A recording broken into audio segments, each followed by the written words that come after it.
Hey guys, Sergeant speaking, Earthwalker Primitive. I want to do a little bit of an introduction to knives and to knife grinds. This is going along with my theme for this season.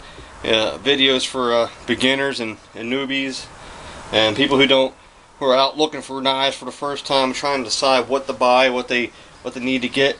I just want to give a quick little introduction to a couple different knife grinds and the different types of knives out there that you could purchase and use for bushcraft and survival means. And I'm going to talk about each knife or each grind. I got a few examples, and I'll talk about a little bit, a couple of the pros and cons of some of the knives or what they're used for. But excuse me. What I want to first go over, as you see here, I have the different grinds outlined on the board here. First one's a flat grind. Okay, it's plain and simple flat grind. That's your basic knife. Okay, now when we talk about grinds, you're also going to hear things as secondary bevels or secondary grinds. We'll discuss that here in a bit, but I'm going to go over the basic grinds first. And the first one is plain and simply the flat grind. Like you see with this opinel, this is just one flat grind, and the reason it's called flat grind is because they just took the metal and on one side completely flattened it down to make an edge, went to the other side, did the same exact thing. So this is one flat piece of metal. There is no secondary bevel, okay? The same piece of metal in one fluid motion goes down flat. That's where it gets the name flat grind. And on the other side it comes down flat to make the edge. Okay, and that gives you your flat grind edge. Now this one here is also a flat grind, but this has a secondary bevel. Okay, it's still that same piece of metal in this blank, and they worked it down one flat edge, but then they went and put a secondary bevel or a secondary grind on it, as you can see right there on the edging. Unlike the first, okay, it's still a flat grind knife. These are still both flat grinds, but one does not have a secondary bevel, the other does have a secondary bevel. Okay, now these knives, the flat grind knives, are great general purpose knives. This little opinel, they're easy to maintain, they're easy to sharpen. This is pretty much a idiot proof knife when it comes to sharpening. I'm going to have a sharpening for dummies video coming up soon. I include myself in that topic, but these are very idiot proof knives to sharpen because it is one flat grind, very much similar to the Scandi grind, which we'll talk about in a minute. But you don't have to worry about messing up. If it doesn't have a secondary bevel, you don't have to worry about messing that up. But even ones like this with a secondary bevel, they're still fairly easy to sharpen, unlike other versions. Now the next version I want to talk about is a high flat grind. With the high flat grind, where with these it's one piece, the steel of the metal itself is completely flattened down. With the high flat grind, as you see in this old Imperial, this antique Imperial, they started the grind lower, or about halfway down the blade. Okay, it's still a flat grind because all they did was go down and grind that flat on both sides. Now on this one there is a little bit of a secondary bevel there that's not original to this knife. So whoever had this knife before me messed it up by trying to put a secondary bevel, but that's someone who didn't understand that this was a flat grind knife. On this German pick, you see the same thing. It was one piece of steel. Halfway through the steel, they started flattening it down to one edge on both sides. There is no secondary bevel on this pick. It's just one edge. This also makes them super easy to sharpen and super easy to maintain. Just don't go trying to put secondary bevels, because I have to work this one out now. As you can see, it's only right there where there's a secondary bevel. The rest of it's completely flat because this was a flat grind knife with no bevel, with no secondary bevel. So that's the high flat grind. They're pretty much both the same, with the exception that the high flat grind, as you can see on the diagram, the flat grind is that piece of steel flattened evenly on both sides. The high flat grind, they start a little bit further down the steel, like this one, and then they start grinding it down. This is also called a saber grind, in case you hear that word. A lot of people refer to this as a saber grind, being like the saber swords. That's how they were ground down. They had a flat piece of steel halfway down the middle of the steel. They would start grinding down to the edge. Alright, the next knife we're going to go over is a Scandi grind. Next grind. Unlike the flat grind, which was angled towards itself, they take the steel and at a 45-degree angle. This is a Swedish Mora, which is my preferred knife. This is my everyday carry. They take it and at a 45-degree angle, they grind down until they get halfway through this thickness of the steel to make that Scandinavian edge.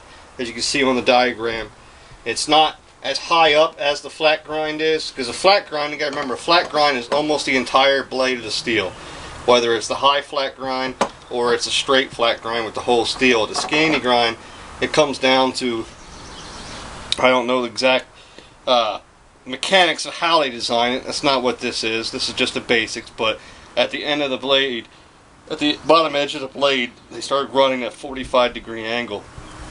That 45-degree angle does a couple things. One, it makes these super easy to sharpen. These stay sharp for a long period of time if you maintain them easily.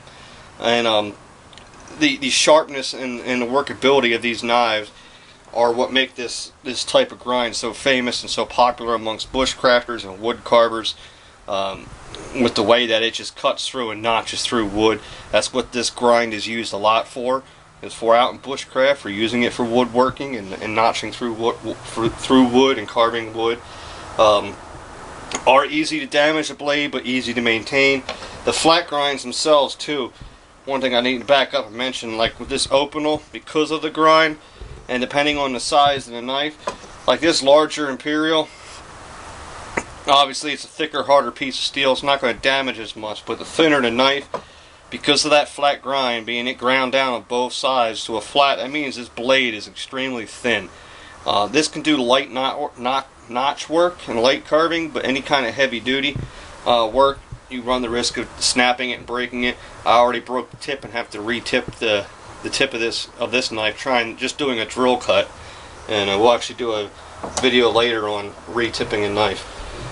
So we got the high flat, we got the flat, and we got the Scandinavian. The next one we got is the hollow ground. Now the hollow ground, you'll see you got your steel. This is the spine, and basically it concaves in. You know, convex goes outside. There's your convex. Convex is like this. Concave is coming in like this.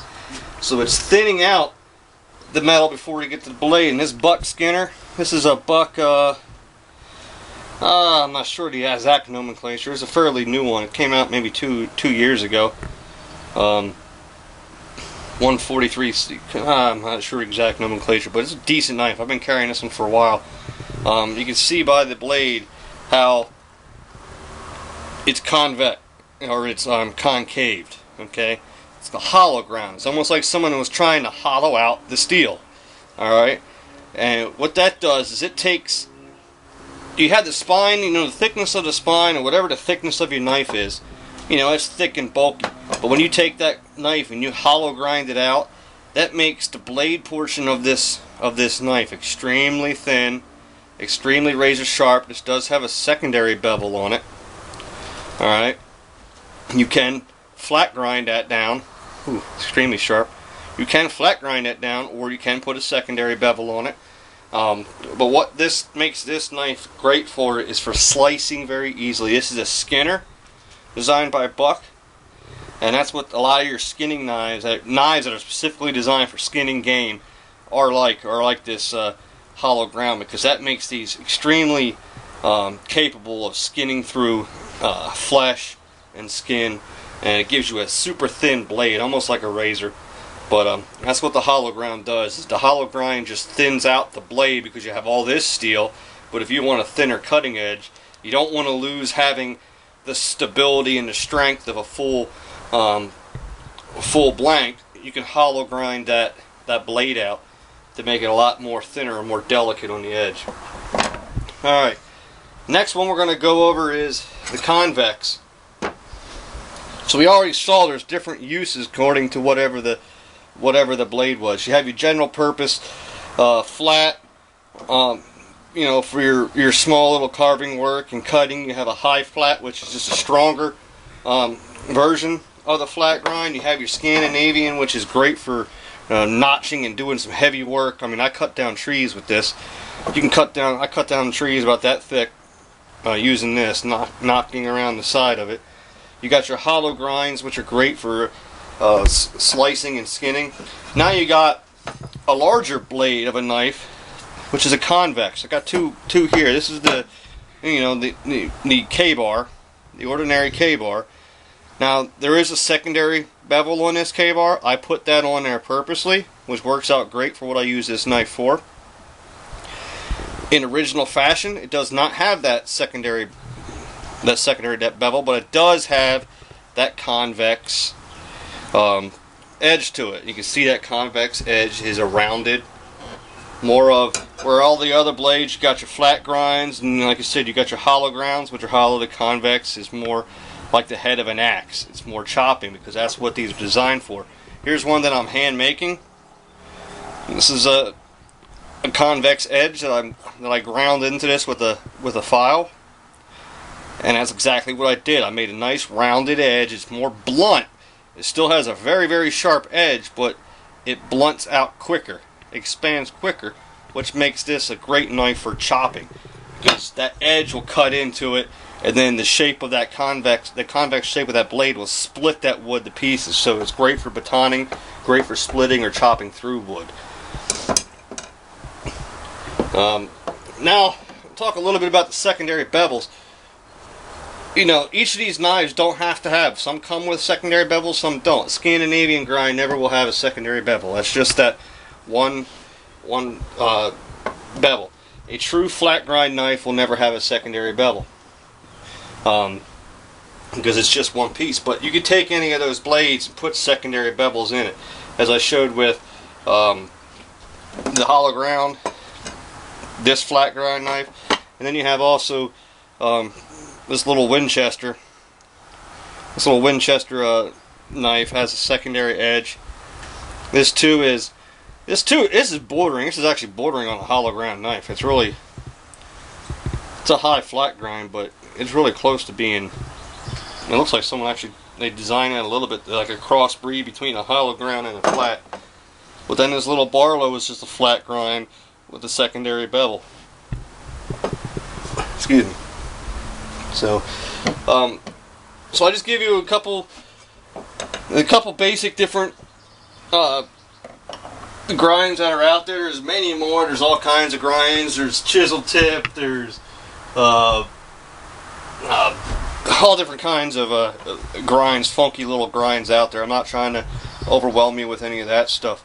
Most of those are on knives that have other specific purposes, but I wanted to give you the 5 basic most common grind types that you would see on bushcrafting and survival knives. Give you a little bit of an overview of what the differences are, what you would use them for. Like for instance, in my kit, I carry the Opinel for small, delicate detail work. My Scandinavian's always, my Scandi grind more is always with me. I use that for a lot heavier work. And then, you know, for a chopping knife, I usually have my axe on me, my hatchet on me, or I might throw a larger knife out there. If I'm hunting or something, obviously I might have a skinning knife with me. So it's just the basics between the different blades out there. I'm not a fan of the double bevel. That's why I like the Scandinavian grinds. That's why I like the Opinel's flat grinds. And when I do my sharpening videos, I'll show you why, because these two knives are extremely easy to sharpen. If they do not have a double bevel, extremely easy. These flat grind knives with a double bevel are still easy, but they could take some time to get used to. And for a beginner, it could be a little bit of a problem. And that's what I'm doing these introduction to knife blade videos for, is for the beginners. So if you're experienced, if you know all this stuff, then this video probably bored you, and this video wasn't for you. This is for the beginners. So if anybody has any questions, feel free to comment or send me a personal message, and I'll get to you as soon as I can. Thanks for watching. Start speaking with Earthwalker Primitive.